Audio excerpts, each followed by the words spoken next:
good evening, Buffalo parents. Welcome to December's Pride meeting. I'm Courtney Gage, your Buffalo Pride Secretary. Tonight, I want to remind everyone that January 9th will be our uniform swap in the 4th and 5th grade building in the cafeteria from 8 a.m. to 10 a.m. We hope you can make it. I also want to thank everyone who made it out to Closet Clutter a couple of weeks ago. And I also want to introduce to our guest speaker this evening. Thank you to all the parents who have done the survey about social media dangers. But Lori Smith, an attorney and shareholder with ZKS out of Orlando, will be our speaker tonight. So just a reminder that this is just for parents. It may not be for little's ears, but I hope you enjoy tonight's presentation. And thank you again for joining us. Hi, thank you so much for joining me virtually for tonight's presentation of the Parents Playbook, how to help your teen avoid the pitfalls of social media. My name is Lori Smith. I'm an Orlando-based attorney who has a kind of a boutique practice of working pretty much with schools. So I get involved whenever schools have disciplinary matters. And these days, I would say 90% of disciplinary matters somehow involve social media. Either there's been a violation of a social media policy, or there's a disciplinary matter, violation of the handbook, which somehow involves social media. Usually the evidence behind the violation is somehow tied to social media. So although I always like to warn that I do not consider myself a social media expert and certainly not an adolescent behavior expert, my knowledge does come from seeing teens get involved on a weekly basis in disciplinary matters at school, which impact their future, which take opportunities off the table for them. So this presentation grew out of my school clients asking me, hey, would you give this information to parents? Would you help us warn them about the biggest dangers that their kids face when they're online? So it's my hope to share that with you tonight and also share with you some of the latest trends of adolescents on social media, some of the big cases we've seen come out of 2020 and the end of last school year. And then to also give you some advice about what you can do to help your teen stay safe online. So there's no question 2020, kind of a weird year, right?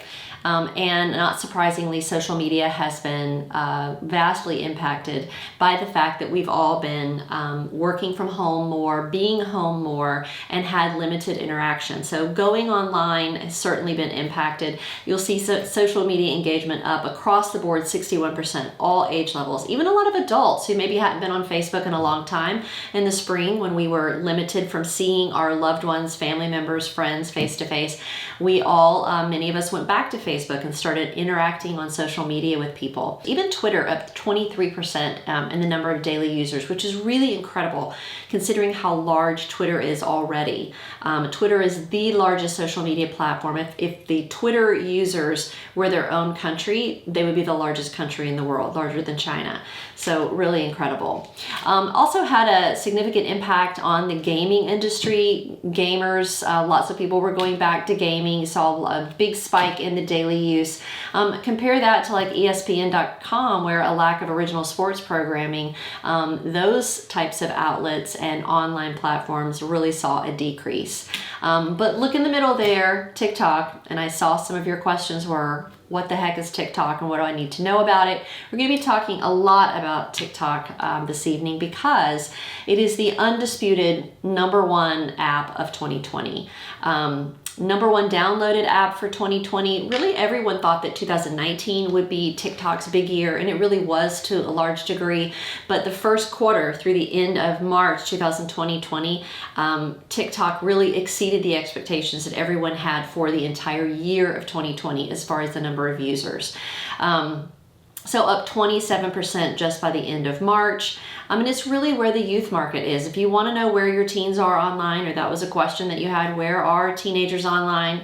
They're on TikTok. 69% of TikTok users are between 13 and 24, which means where do advertisers want to go that appeal to that market? They have also gone to TikTok. So you'll see all kinds of content on TikTok. You're going to hear me talk a lot about it tonight because it is so popular, and not just here in the US. Look at that statistic that US users account for only 5% of TikTok users. Pretty incredible. So when your kids are on TikTok and they're interacting and they're surprised at some of the things that go viral, they really are interacting with a global audience, and that's really important for them to know. So we're going to start off by talking about the biggest mistakes teens can make, the ones that I see most often, the ones with the most serious consequences. And then at the very end, I'm going to try to answer what I think are some of your most important questions, and also share with you my tips and guidelines for keeping your kids safe. So number one, most serious mistake that teens can make are often participating in dangerous online challenges. Now these things, we have several of them every year that really become popular. They used to originate on YouTube. Within the past year and a half, they've definitely migrated over to TikTok. So this is where you will see most of them. So the most troubling one that I saw this year was the Benadryl challenge. And this involved teens challenging one another to take large amounts of the over-the-counter allergy medication Benadryl, and then to film themselves while they're experiencing what are essentially the effects of a drug overdose. There were several teens hospitalized in several states, most notably 3 teens in Texas. And then unfortunately on August 21st of 2020, we had the first teen death, and that was of a 15-year-old young lady in Oklahoma. Her family are the ones who actually came forward after her death and disclosed that she had been participating in the Benadryl challenge because they wanted to warn other teens and make them aware of just how serious the consequences can be when you're attempting to participate in what seems like it could be a harmless challenge. I mean, there have literally been thousands of these. You know, there was the cinnamon challenge where they tried to hold cinnamon in their mouth. There was the Kiki challenge where they were jumping out of the car and doing a dance on the side of the road while the car's moving. Yes, there were teens injured in those as well, but none as seriously as we've seen with this Benadryl challenge. So really important that you just kind of monitor the news for what these latest challenges are, and really talk to your teen about the fact that they do have real consequences. Number 2 continues to be making threats of any kind. This continues to be a problem in the state of Florida. Already this school year, there were numerous schools across the state shut down or open with a large police presence due to online threats that teens posted. This is a very typical example here, and this was last school year, a 14-year-old boy over in Pinellas County. And so he creates an Instagram handle, a monkey with a rifle, and then he posts pictures of 3 rifles laying on a picnic table. He didn't own these rifles. These weren't rifles he had access to. This was just a photo he pulled from an online Google search. That's also very typical. And you can see his explanation. Oh, I wanted to gain followers. I didn't think anyone would take it seriously. So he really gets into trouble with his caption, which says, "Don't come to school tomorrow." That is all it takes to be deemed a school threat. This is a joke, do not report. But then in parentheses, it's not a joke. So there's only one way that law enforcement will take that. They will take it seriously. They will treat it as a real threat, and they will act on it. This is the statute teens are arrested under, Florida Statute 836.10, been on the books a really long time. It's the written threats to kill or do bodily injury statute. So after the shooting in Parkland, Florida at Marjorie Stoneman Douglas High School, our Florida legislature passed the Public School Safety Act. And as part of that act, they really tried to beef up the language of this statute. And what they did was essentially make it easier for law enforcement to make an arrest. It does not require that any specific school be mentioned or that a specific building be mentioned. You can simply say, I'm going to carry out a mass shooting, or I'm going to shoot people, or something like don't come to school tomorrow. And that is deemed a threat to carry out bodily injury. Pretty much a zero tolerance policy in the state of Florida from law enforcement's perspective.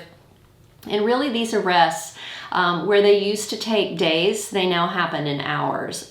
Every social media platform has updated their user terms of service agreements to say that you acknowledge and you agree in exchange for using their platform that if you make a threat which violates their terms of service, they have the right to release your user information. So what used to require a warrant from law enforcement no longer requires that. All they have to do now is reach out to the platform, show proof that a threat was made by the user, and that platform will very quickly quickly release their user information. With that user information and IP address, they will then go to the internet service provider or the cell phone service provider and find the actual home address or user information and location of the individual making the threat. So again, these arrests these days happen very quickly.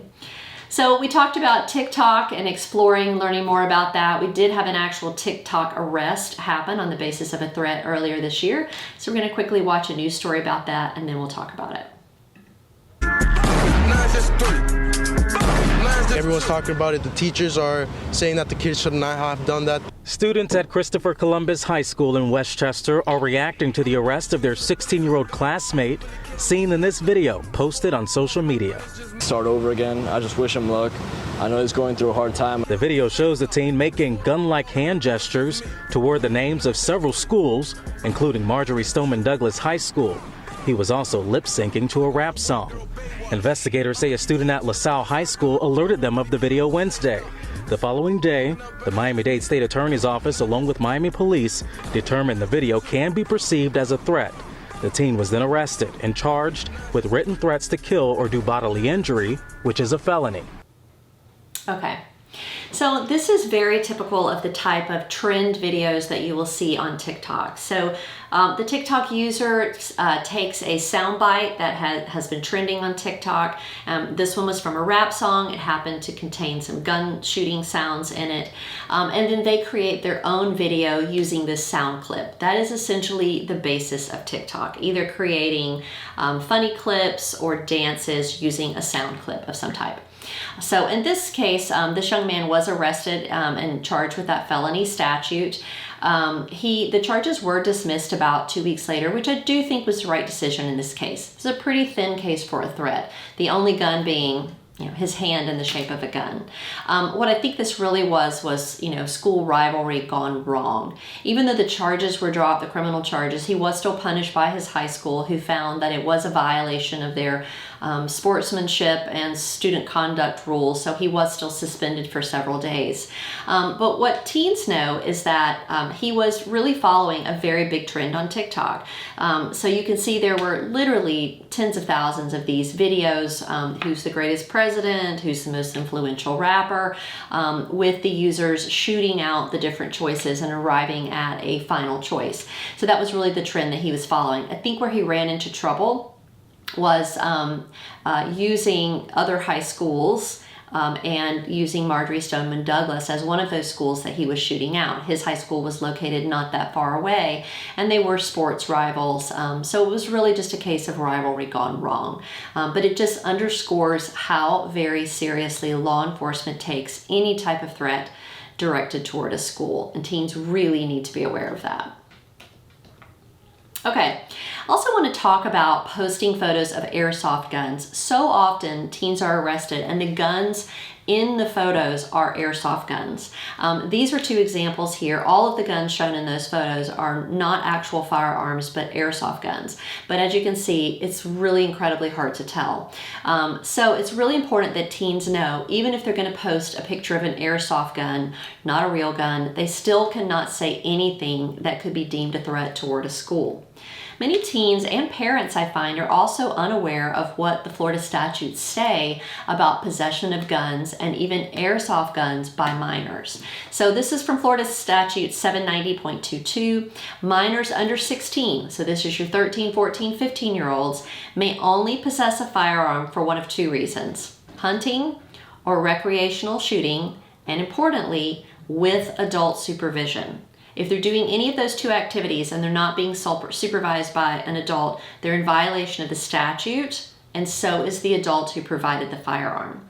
BB guns or airsoft guns may only be used under supervision of and in the presence of an adult. That's language directly from the statute. Violation of this statute for the teenager is 3 days of detention in the juvenile facility, 100 hours of community service, and it's a first-degree misdemeanor. Very serious charges.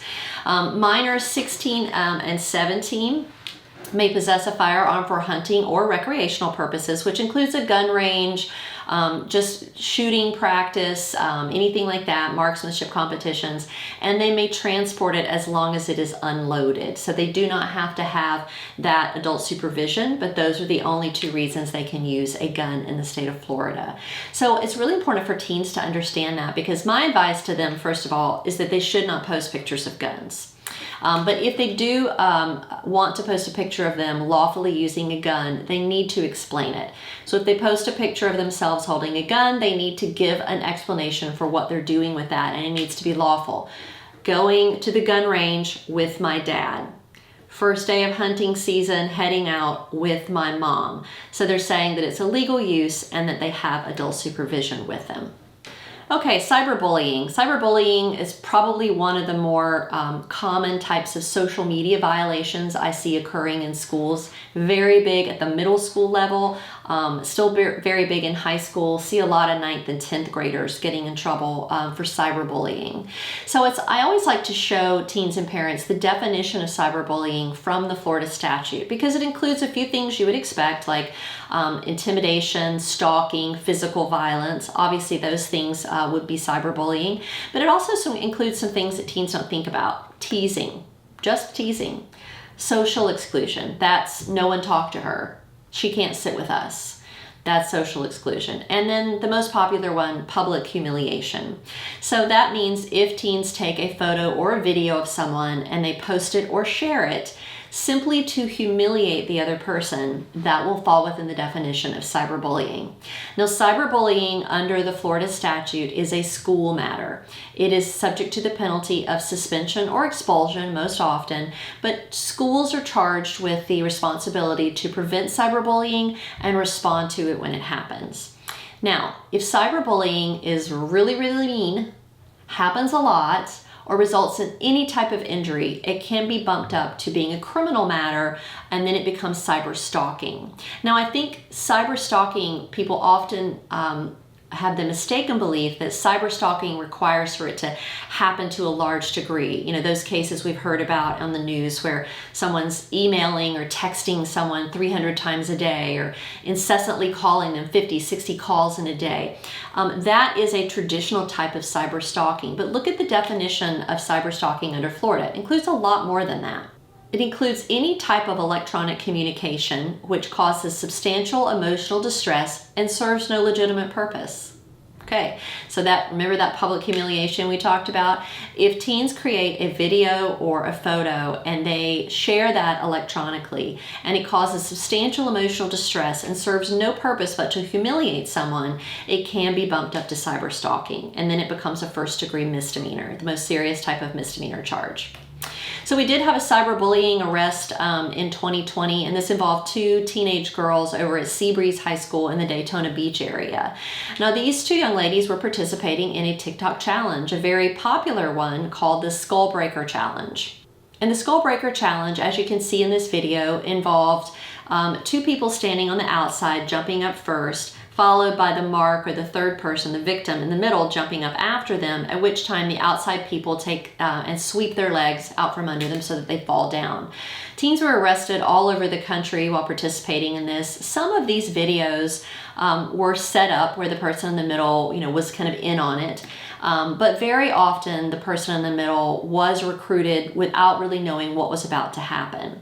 Now, when this first went viral, there was some backlash about this because it was released that the young woman in the middle of the video suffered from disabilities. She was a special education student at the high school, and in fact her family revealed that she didn't have any social media accounts. She wasn't on social media, so she really did not know what was about to happen, and she was most certainly not in on this. So when that news was released, the 2 young women were suspended from school. I believe it was for 2 days for cyberbullying. But then, people were really not satisfied with that. A petition began. Someone shared this video to Twitter. A couple of celebrities even reposted it, finding that the victim was very vulnerable and that it just had that quality of being really really, really mean girl behavior because they were picking on someone who was really vulnerable. When that information was released, law enforcement did start to take a look at it, and eventually they did arrest both young women and charge them with criminal cyber stalking and simple battery. Battery for just the touching of her without permission, and then the cyber stalking, again, because it caused substantial emotional distress and served no legitimate purpose. So basically they were just seeking to publicly humiliate her. It is so important that teens understand this because these cases are very common. I see this very often with teens trying to get a laugh at someone else's expense. Speaking of apps of concern with regards to cyberbullying, I have to mention the YOLO app. YOLO debuted in May of 2019, shot right to the top, was a #1 download for about 5 weeks. It works as a companion app to Snapchat. So in order to use YOLO, your student would have to have Snapchat first, and then they would download the YOLO companion app. And YOLO allows people to anonymously ask them questions. And the way it works is someone would anonymously send them a question, they would answer that question, then they would post both the question and answer to their Snapchat to share that. So this typically starts out very innocently, but it can very quickly turn very vicious with people, asking questions like, why are you so ugly? Why do you think you have any friends? How could you not know? No one likes you, that sort of thing. So it has been identified as a big source of bullying. Definitely something to talk to your student about and see if they're using it. All right, number 5 is sexting. Now, before Florida had a sexting statute, the exchange of a nude image between two minors, even if they took that image voluntarily, was child pornography because that's what it is. It's a nude image of someone under the age of 18. That's the definition of child pornography. So kids were being charged with felony child pornography charges. So Florida, like most other states, passed a sexting statute to give teenagers a break on the first offense. So if it's the first offense, an exchange of a nude image or video between two minors is treated as a non-criminal violation. It basically involves some community service work. To avoid any violation, teens must not ask for a nude image or photo. They must take reasonable steps to report it if they receive it. They can report it either to their own parents or to someone at school that they trust, and they must not share it. They must not forward it, show it to someone else, or post it online. After your child reports it, they should delete it from their device. Whatever you do, do not ask them to forward it to you because you are not a minor. And so if you are in possession of that image or video, even for the sake of keeping evidence, you are in possession of child pornography and you would be charged as such. So it's very important that you do not have any of those types of images on your phone. So parents always ask, how do they prevent sexting? And really, I think one point I want to make is it is up to parents. These things do not happen at school. These are happening at home, and it's really the fallout or the repercussions that happen at school. So it's really important, I think, to start with your girls, creating a climate where they know it's okay to say no.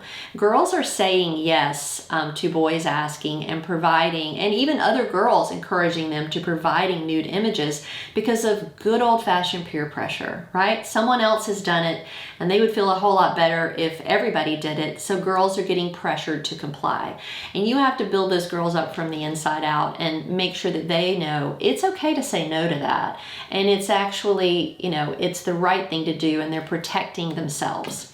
They also have to back each other up. I often see that it's girls sharing those nude images of other girls, trying to publicly humiliate or punish a girl who has given in and said yes.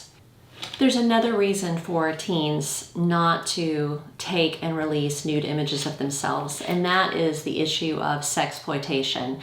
We've heard a lot this year about human trafficking, and Florida ranks as one of the top 3 states for human trafficking. One of the most common kinds of human trafficking that FBI agents, law enforcement officers see in the state of Florida is sexploitation, and that is where a criminal builds a relationship with a teen online, convinces that teen to release a nude image or video, And then once they get that, they use that to blackmail them to provide more. So one of the largest cases of sexploitation that we've seen in this country occurred right here in Florida, in Jacksonville, Florida.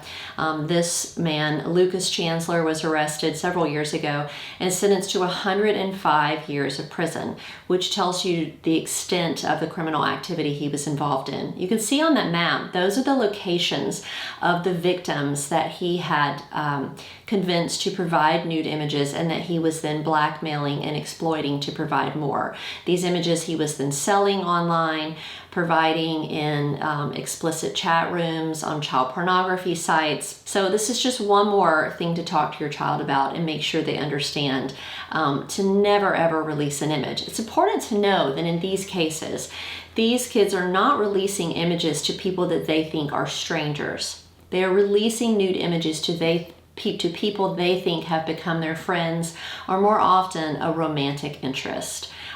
So they just have to be really street smart, and they need to know the dangers of ever releasing a nude image. It's also important, as I mentioned, that teens know what falls outside the sexting statute and what is not included as sexting. This is critical information for your seniors who will be turning 18 their senior year to know. An 18-year-old is no longer a minor. So an 18-year-old in possession of a nude image or video of someone under 18, even 17 3/4, is in possession of child pornography, and that's a felony charge. So I always like to use the example of Philip Alpert. He was 18 right here in the Orlando area. He had a 16-year-old girlfriend. During the course of their relationship, she had voluntarily provided a nude image of herself. Then they had a bad breakup, so Mr. Alpert took her phone and forwarded that image to everyone in her contacts list. He was charged with multiple counts of transmission of child pornography, 1 count for every photo. So you can see his original booking photo there, and then this is one of his updated mugshots, and that is because a charge of possession of child pornography does include sex offender registration, which is a 40-year registration in the state of Florida. So if you were to go into the sex offender database and run his name through it, you would see his most updated mugshot. This has serious and long-lasting implications for teens. Being listed as a registered sex offender means never living on a college campus. You can't live in a dorm or in any type of communal setting as a convicted sex offender. It means many jobs, even part-time hourly jobs, will be off the table.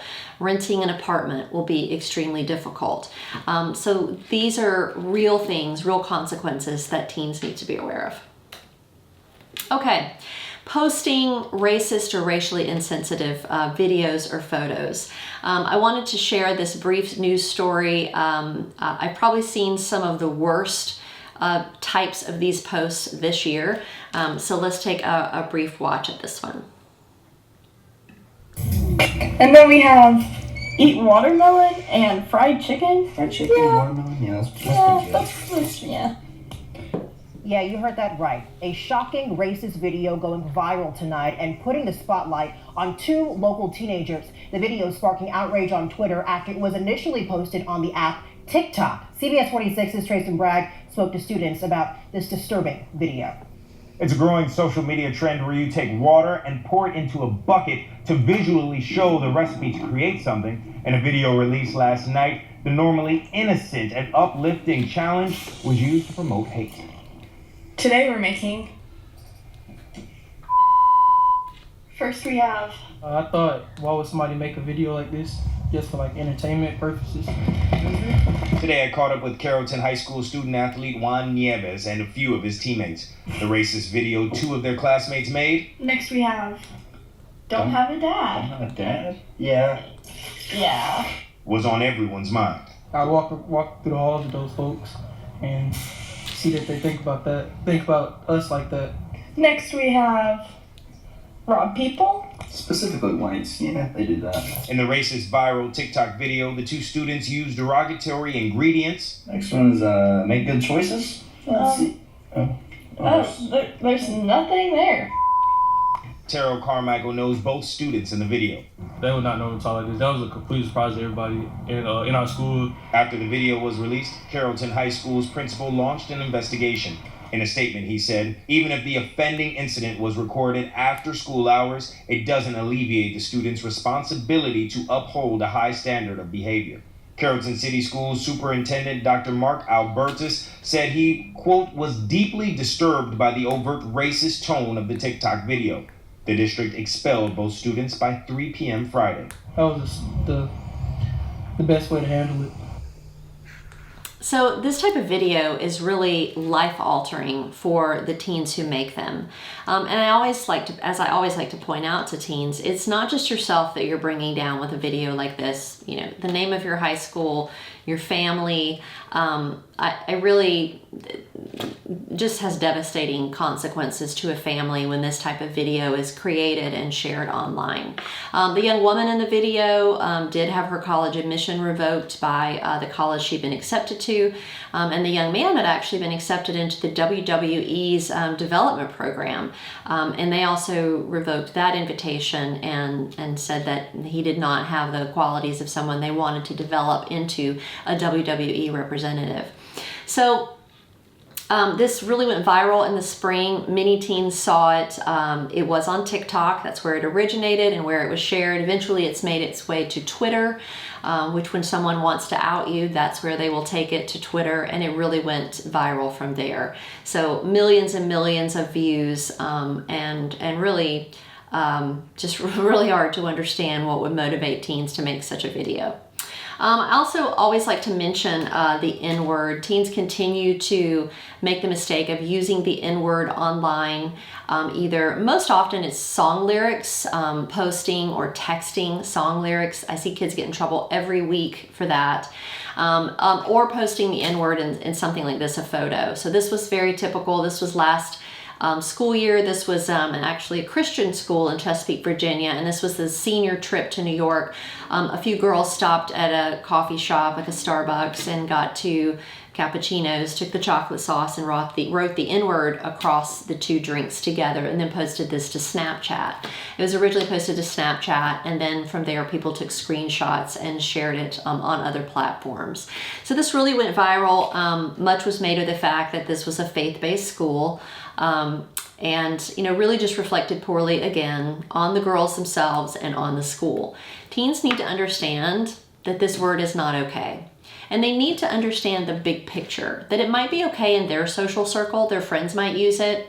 It might be in their community, lots of other people might use it. They might hear people of color use it, but that doesn't mean that they can use it, because to the world at large, it is an offensive word with a very long history, and they will be punished if they use it. At the college level, the stakes are much higher. I can't think of a college in the last 2 or 3 years that has not expelled a student over online use of the N-word. You can see all of these headlines here.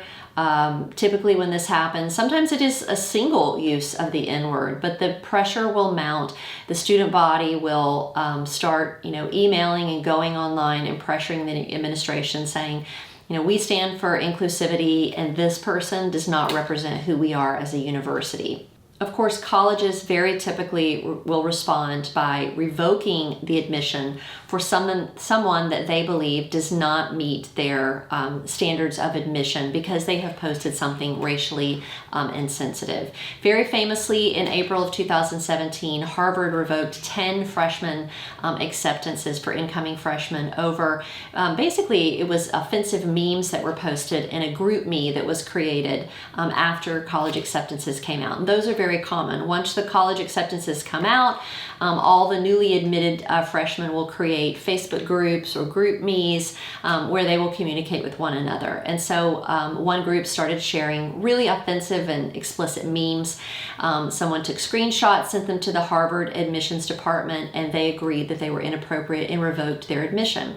That happened back in 2017. Now, one of those students has actually come forward and spoken on a podcast. You can see the name of the podcast there and the host. It originally aired back in September of 2019. I listened to this recently, and it is fascinating.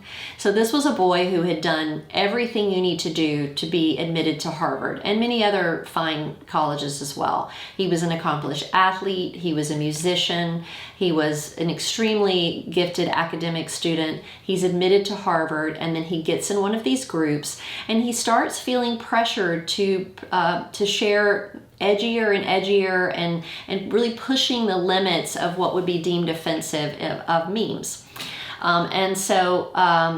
He was one of the students who had his admission revoked. He speaks very candidly. He talks about how difficult it was to have to tell his parents why his admission was revoked. But what's really interesting to me is he talks about how he got caught up in this, how as an outstanding, a top student who'd never been in trouble in his high school for any disciplinary matters, he got caught up in this group think and this peer pressure to really push the limits of what was acceptable. And I think that is very typical of what all teens are facing when they make mistakes like this. He also talks about what he did during the next year. He had to reapply to all his colleges again. Do you tell them what happened? Do you not? So you'll have to listen to the podcast to find out, but it's really, really fascinating. 2020, I have seen an unprecedented number of freshmen have their admission revoked. I've never seen anything like it. I don't know if it's because it's an election year, because of all the racial unrest we had in the spring, but I think I stopped counting in the 50s or 60s freshmen who had their admissions revoked because of something offensive that was posted online. For the first time ever, the University of Florida in Gainesville publicly admitted revoking a freshman's admission because of a social media post. And so this was the young woman that was affected, Liberty Woodley. She was the 2020 valedictorian and class vice president of her high school in Cape Coral, Florida. UF rescinded her offer after someone sent them the screenshot that I've shared there. You can see what she wrote, basically calling herself or admitting that she's racist. So someone sent this to the University of Florida admissions office and said, is this really who you want in your freshman class? They agreed and said she does not meet our standards for admission, and you can see the comment that they had there. Her family actually did come out and make a statement and say, this is so out of character for her. She did feel like this when she posted it. It's not who she is now. She regrets it and she takes ownership of it, which is really the only statement that you can make. But it is so important that students understand that if they say something like this online, it is really easy for someone to out them and for them to lose opportunities. Okay, talking to strangers online is more dangerous than ever. I mentioned Florida is a top 3 state for human trafficking. I think that many of us as parents, when we hear the term human trafficking, we think of the movie Taken, right? I know every time my daughter leaves the driveway, I imagine her parking in a parking lot and getting out and being grabbed and thrown into a white van and driven off and sold into slavery in some foreign country, right? And Liam Neeson is not going to be available to save her. But that is not how most human trafficking happens. That is the most rarely seen type of human trafficking. The most common kind happens when students build relationships with people online. So, and that starts by them talking to strangers. The most common prime target for victims is 11 to 15. It's really important that they keep their accounts private, that they don't open unsolicited messages, and that you get involved and help, especially your younger students, disable those chat features on their gaming applications. All of those platforms you see there have been involved in a human trafficking case. We had an actual kidnapping happen in Orlando in February of 2018 of an 11-year-old girl. She was communicating with a 13-year-old friend that she met on Minecraft. This friend convinced her, hey, my family's coming to Orlando. We should meet up. Alice Johnson, 11, said, hey, that sounds great. Who doesn't come to Orlando on vacation, right? She convinced Alice to meet her at a park. And of course, it was not a 13-year-old girl, but it was that man, a 24-year-old convicted sex offender who had driven all night from Chicago to meet Alice. In August of this past year, we had another kidnapping from the Apopka area of a 12-year-old girl by a man she had been chatting with online.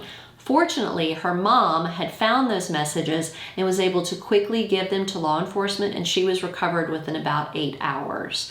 But this is the most common type of human trafficking. Look what United Abolitionists, an Orlando-based anti-human trafficking organization, had to say. According to the intelligence we're hearing, with kids being on their devices nonstop, he means during this pandemic, buyers and perpetrators are using social media, games, and apps to connect with children online. This is a real issue, and it is scary. Gaming apps, particularly with boys, predators know that the best way to groom boys is through gaming apps. All of those platforms have been used to groom boys, to get them to build trust with their perpetrators and then meet up with them in person. That is the most common type of human trafficking, and it's happening, and there's most often a transcript being created of those conversations online.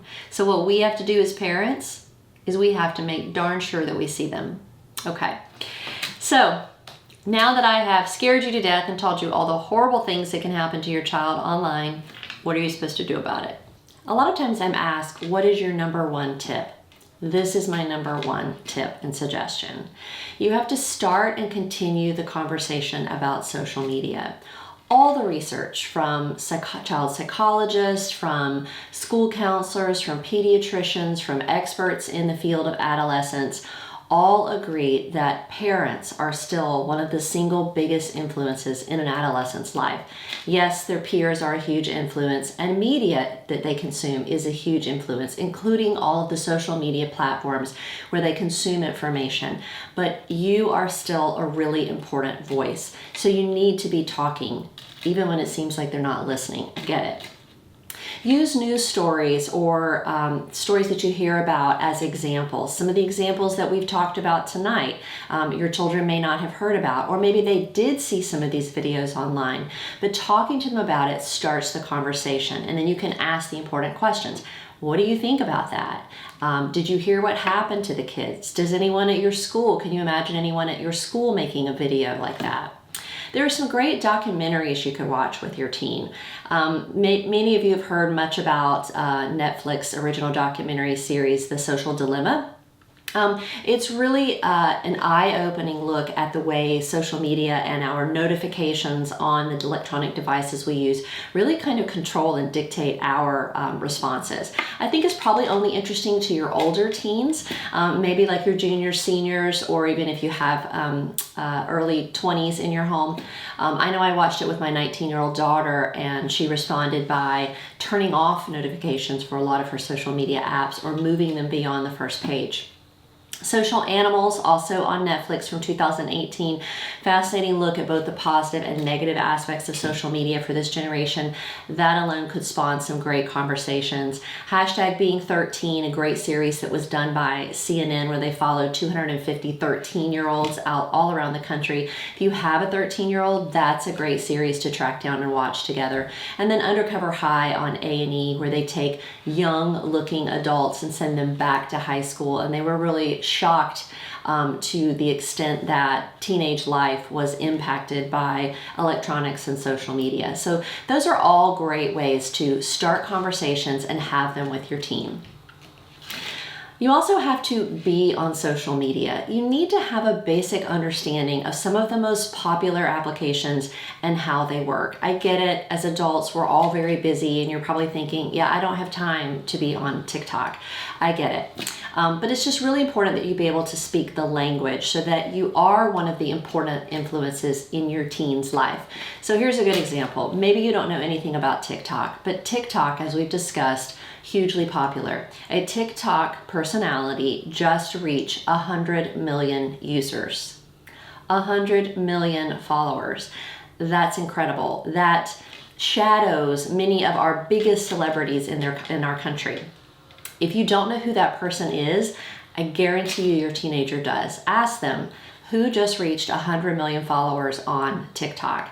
Have them show you the account. You might be surprised at the content that is so popular with teens and adolescents. Follow your teen on social media, follow your teen's friends on social media. As I've said many times, especially on Instagram, if we're talking about girls, if you like and comment on their photos, they will all let you follow them, I promise. Know who they communicate, know what kind of content they're interested in. CommonSenseMedia.org is a great source to get a basic understanding of the most popular social media platforms. But another great source is just other parents. I always recommend that you get a couple parent friends and say, okay, I'm going to send you a follow request. You follow me, I'm going to follow you. We're going to practice using this app together so you really understand how it works. Number 3 is establish some family rules for your family early on. And I can't emphasize early enough. You really have to start when your kids are young. You need to start when you give them that first phone. You need to set the ground rules of what that ownership is. You need to start when they get their first social media platform and establish what the rules will be. You should limit all social media to those 13 and up. Actually, they're required by law to limit users to age 13 and up, and that's because of the Children's Online Privacy Protection Act. A couple of you raised privacy concerns, so there are already that's why that limitation exists, to prevent the collection of data from people under 13. So if your child is, say, 11 or 12 and they already have an Instagram account, that means they used a fake birth date to get that. Not hard to do, but they are supposed to be a minimum age of 13. For some social media platforms, high school is the youngest age I would recommend, and we're going to cover that again in a few minutes. Check to see if your kids are using their privacy settings. This younger generation does not see privacy the same way we do. So someone collecting their data or having a public account so that anyone can view it is not viewed the same way by the younger generation as it is, say, by our generation. Require passwords as a condition of having the account, meaning require them to give you that password. Okay, because if you have that password, then you are always able to check up on them if there's a serious concern or if you feel the need to monitor their usage. Shut off access at a certain time every night. All of the research, all of it, every blind study they've ever done, and particularly in these documentaries like #Being13, Social Animals, Undercover High, kids say that they are online much later at night than their parents think. One of the excuses you will hear is, well, my alarm clock is on my phone. They actually still sell alarm clocks. They do at Target, Walmart. I bought my son one and I said, this is an alarm clock. It works kind of like an alarm on a phone. Let me show you how to use it, so that we could get his phone out of his room at night. Create a limited right of privacy with your kids. Don't hand them the phone when they're 12 and say, here you go, here's your phone, do with it whatever you want. Give them the phone and say, this is my phone, I'm giving to you to use as long as you do so responsibly. And again, the earlier you start with that, the better. This is the way I recommend that you ask for passwords. Just a super simple something like this, quarterly password list.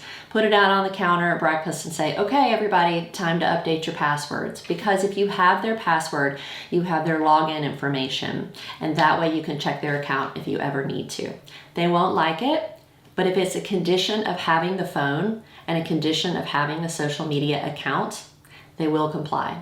Now, you can't walk into your 17 and 18-year-olds and expect them to start, going along with this for the first time. You really have to start when they're young. You'll also need to look periodically at their phone. Following them on a social media platform is not the same as looking at their phone. If you have those passwords, you can look and you can use those passwords to check up on your kids without feeling guilty. And now I'm going to give you a whole bunch of reasons why you should not feel guilty when you check. First of all, you need to look for vault apps. These are very popular, and these are where teens can hide things on their phone that they don't want their parents to see. Pretty much everyone has heard about the calculator app. You can see there are hundreds of these types of calculator vault apps. This is probably the most popular one. You can see what the icon looks like there. But then also Cydia is a new app that is very popular. You can see the icon there. And that allows the user to really jailbreak their phone, to be able to get around parental controls, to upload prohibited apps, and to also undo any software that is monitoring on the phone. So that's an important one to look for. How do you know if an app is a vault app? The best way to look is to go into the storage section of settings on an iPhone. I'm sure there's also a similar setting on an Android-based phone. But then go in and look at the storage on the phone that that app is taking up. So I have a couple circled here. You can see Risk is a game. So that's about 19 megabytes, almost 20. And you can see Facebook is a much larger app that contains a lot of user information, and that's 500 megabytes. So if you see something like a calculator, a productivity app, it should be closer to 19 or 20 megabytes, not 530 megabytes. So that would tip you off that that might not be an actual calculator, that might be a vault app. If you have concerns, or if your kids are younger and you want to monitor, there are lots of monitoring platforms out there. The one that I used to endorse, only because I had used it personally, is no longer around. Bark is a new one. I've heard really good things about Bark. I always want to caution to say I have not personally used it, so I cannot fully endorse it. I will say this about Bark. I do see them posting a lot of clickbait. And what I mean by clickbait is things to pull parents in that is really an overstatement of what Bark can do. For example, I'll see a lot of ads on social media for Bark, and it'll say, do you know what your child is doing on Snapchat? And you've got this like dark room and this girl with her, with her phone. Bark cannot monitor Snapchat. So that is clickbait. That is, trying to pull you in and get you to sign up for it. It does monitor text messages. It monitors other apps like WhatsApp very well, but it does not monitor Snapchat. No monitoring application or service does. If it tells you it does, it's misleading. I do understand that Bark works better with Android devices than it does with Apple products. You can already do so much to monitor Apple devices. I'm not sure that you need a service like Bark. And there are YouTube videos that will show you how to set it up. For example, if your child has an iPad or a phone where they receive text messages through a texting plan set up, you can have copies of those text messages go to your Apple device, go to your laptop without your child ever knowing. You can literally read every text message they receive. If they delete it on their device, it still remains on your device until you've seen it and deleted it. Just turn off notifications so when their phone or iPad goes off, your laptop doesn't go off at the same time, or you'll get busted. And my last tip is just to be the parent. Just like you get involved in setting limits in other aspects of their life, you give them a curfew. If they go out, they have to be home by a certain time. You ask them where they're going and who they're hanging out with. You don't just let them leave, most likely, and do whatever they want. So don't be afraid to set those same types of limits in their online life, where they are living probably a larger portion of their life than they are when they actually leave home and go out. So I want to try to answer some questions that you guys raised. So appreciative to the Villages team for reaching out to the community and asking parents to give questions. It was great for me to see what your biggest concerns are. A lot of the questions I hope we answered during the presentation, but I pulled out a few that I thought were really interesting or were repeated and were pretty common, and I'm going to answer those now as if I were with you. Okay, so what are the best parental controls or apps for limiting and monitoring screen time?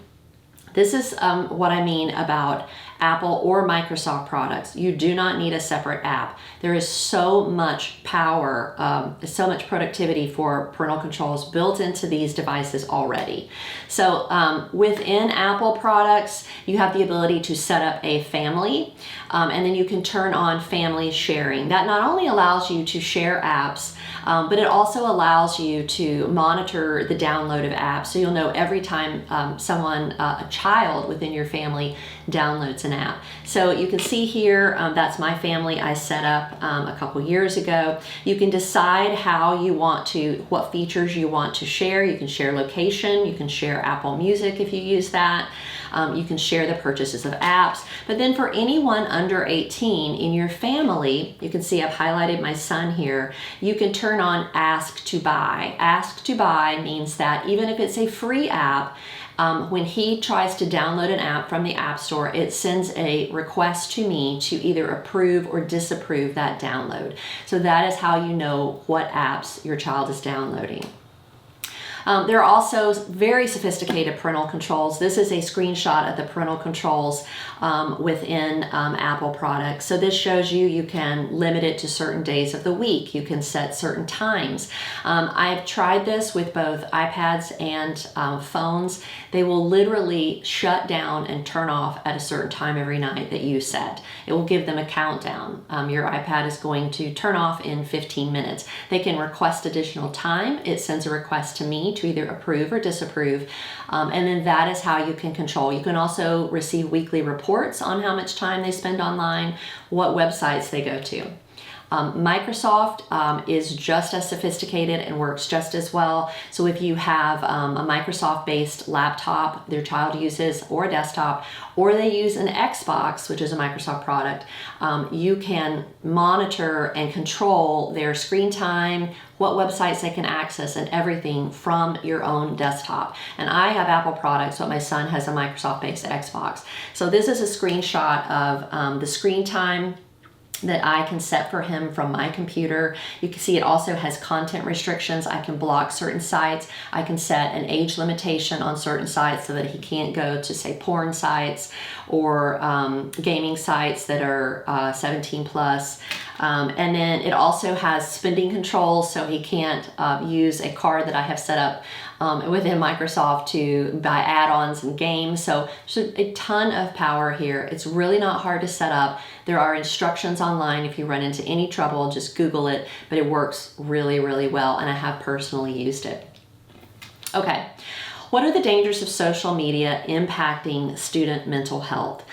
They are significant. So much research is being done about how this generation of young people will be impacted in regards to mental health because of their amount of usage of electronic content and social media. So there's no question that the rates of student depression and anxiety are on the rise. You can see the suicide rates for girls aged 10 to 14 has tripled in 10 years.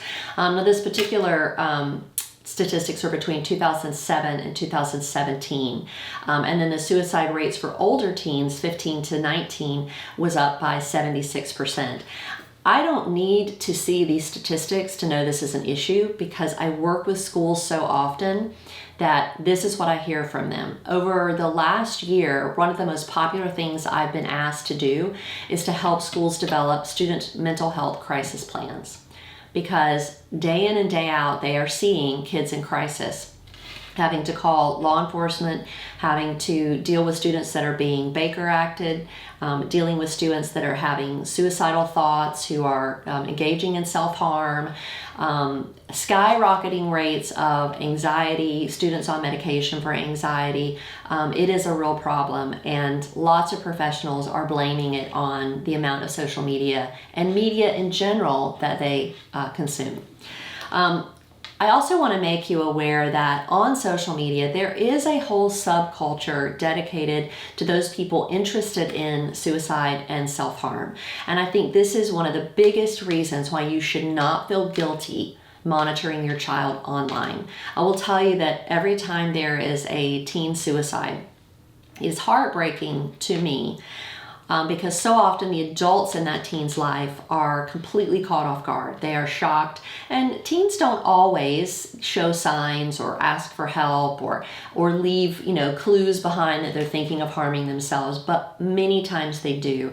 And the people who are not surprised when it happens are their peers, because they have seen what they've been posting on social media. So this is just an example. In 2017, Instagram began limiting graphic images of self-harm following the suicide of a 14-year-old girl.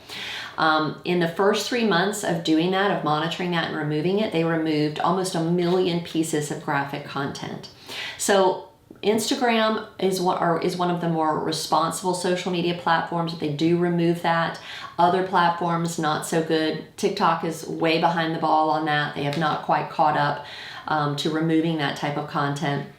So, for example, like the hashtag KMS, which is short for Kill Myself, has 2 million posts on Instagram. Hashtag Secret Society 123, that's also a hashtag for suicide sites or pages within Instagram that promote suicide or images of suicide.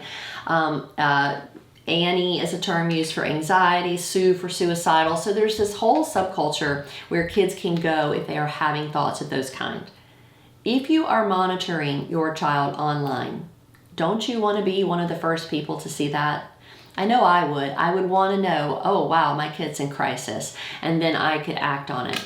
Peers are the last people that teens need to turn to when they are having thoughts of this kind. They need to reach out to the adults in their life, and often the adults don't know until it's too late. What's the best way to set boundaries but also respect older students' autonomy, and what rights do parents have? I thought this was a great question. So what rights do students have? None. They have no rights until they reach 18 with regard to a cell phone. 18 is the age of majority in Florida. So under age 18, students cannot sign contracts. If you will look at the contracts for AT&T, Verizon, all of the cell phone carriers, you cannot sign a contract to get a cell phone plan with one of those carriers if you are under 18. Being 18 is a requirement. So if you pay for the phone, and you pay for the monthly service for that phone is owned by you, the parent. And that gives you the right to monitor that phone, take that phone away, secretly look at that phone and see what's on it, put monitoring software on it, just like many businesses monitor the phones of their employees. If the company owns the phone, many employees know that they have a phone, they're being tracked on that phone, transcript of text messages, their driving is being tracked, seeing how fast they drive, that's all being done with that company-owned phone. That's legal because the company owns the phone. It's legal to do to your teen because you own the phone, okay? So the best way to deal with this is to, again, establish the rules early on. It's your phone that you're giving them to use. You're going to take it back if they don't use it responsibly. As your teens get older and older, they reach, that last year of high school, 17, 18, that is when you can, if you've been setting limitations up to that point, start to give them a little more freedom in that phone. Start to either remove the monitoring device or say to them, you're almost 18 now. Next year you'll be out in the world making your own decisions, living on your own at college, hopefully. I'm going to start to give you a little more freedom. But with that freedom comes responsibility. So as I said to my daughter when she reached that age, now it's on you. If you make a mistake, you have to deal with the consequences and you have to own up to it. I've taught you, I've set the limits, you understand the potential consequences, so now it's on you. What are the right ages to allow teens or tweens access to social media, according to the experts? I will only say on this that I agree. So I did scour a few articles looking for recommended ages from different groups of experts, and this is was consistently what I saw. As you will see, minimum age of 13, and that's because of the Online Children's Privacy Protection Act. Facebook actually removes about 200,000 users a day that are under age 13, so they do a pretty good job of that. Instagram, I agree, 13 should be the minimum age. Snapchat, I agree, 16 plus. The longer you can hold out on Snapchat, the better, because for two reasons. One, I'm going to go over in a minute, and two, it's impossible for you to monitor. So when your child gets Snapchat, they need to be closer to that age we just talked about, where you feel that they've been responsible and you trust them to make good decisions, and you're saying, okay, it's on you. TikTok, 14 and up. I say 14 and up only because there is a lot more content. There's more video content, which kids interact with in a different way. And it really requires a different level of responsibility. TikTok also doesn't do a great job on removing predators from their site. So there's been, they have increased some of their restrictions, but there was a couple years ago, they were really taking a lot of heat for the number of child predators they had on their site, and they didn't have a really great reporting mechanism. If your child is turning 13 and they want that first social media account, which one do I recommend? hands down, Instagram. I'm going to tell you why in a few minutes, but it's because it's really, really easy for you to monitor, and I'm going to show you how. The concerns about Snapchat are that not just that it's secretive and it's impossible for you to monitor, but that there's also a lot of very explicit content that is pushed to the user that you can't opt out of. There are no parental controls on Snapchat that you can turn on. You can't turn off chat features, you can't turn off the commercial content. So, here's a couple examples I've shown you here, and you may have seen this one. I shared this one last year, the how to hook up, which is when your child clicks on that becomes a full color, multi-page, very explicit discussion of hooking up or hookup culture in college and basically foreplay.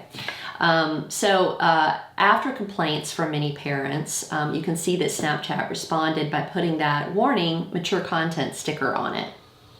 Right. So that's supposed to keep the teens from reading that. That is Snapchat's answer to your concerns as a parent. So that's why I say Snapchat really should be limited to older students. There is no way for it to be monitored. Even if you look at their phone, unless they save the chat, it's not saved on the phone, it's not saved on the Snapchat servers. There are several companion apps that people can load which save all photos. SnapSave is one of them, but unless they have that, then the photos are also not saved.